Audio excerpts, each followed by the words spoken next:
Human Rights Watch says defectors from Syria's security forces say they were ordered to shoot unarmed anti-government protesters. 12 people interviewed by the group said their superiors told them they were fighting infiltrators, Salafists, and terrorists. But when encountering protesters, they were still ordered to fire on them. One defector recounted seeing a military officer shoot and kill 2 soldiers in Daraa for refusing orders. They also reported the arbitrary detention of hundreds of people. For more on this, let's talk to Omar al-Issawi, who joins me from New York. He is the Director of Advocacy and Communications for the Middle East and North Africa Division of Human Rights Watch. A pleasure to talk to you. First of all, let me ask you, how specific was the information you were getting from the soldiers who defected and were speaking to you? For example, did they put you on the ground in particular cities, in particular situations? Did that happen? Did they offer you that kind of testimony? I think the important thing to recognize is that Human Rights Watch does not use second-hand sources.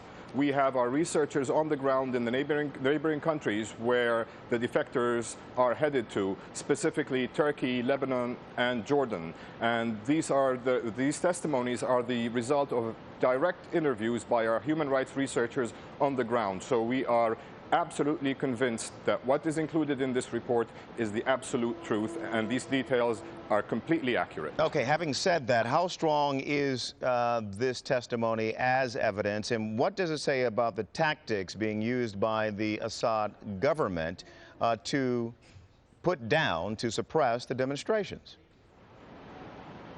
I think if you want to look at the release of this report about these incidents here concerning the military defectors, and then if you look back at our previous reports, I think the pattern is obvious. The Syrian government, the Syrian regime is targeting demonstrators, unarmed demonstrators, and right now what we know also is that the regime is actually targeting officers and soldiers specifically who refuse to open fire on the protesters.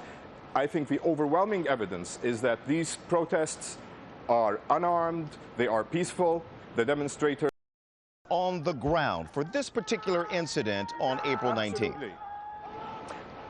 Absolutely, absolutely. If you look at our report, and it's available online, there is a lot of detail about this specific incident. Now, the background to this incident was that the demonstrators in Homs decided to have a sit-in in the main square in the town. I think something along the lines of what happened at Tahrir Square in Egypt. Now, the Syrian government had a completely different idea about how to deal with this situation, unlike the Egyptian regime, which decided that it was going to let these protesters have a sit-in. The testimony that we have is that the soldiers were ordered to open fire, and there was constant fire aimed at the protesters for around half an hour, and there were dozens upon dozens of people killed and wounded in this particular incident. I think that for people familiar with this situation, with the situation in Syria and particularly Homs, this is going to ring a bell. Okay, so this is important, and Happy, if you would, let's roll that video one more time here. And it's important because for so long, and you'll understand what I'm talking about here, Omar, we were just getting the video from the activist, and now we can match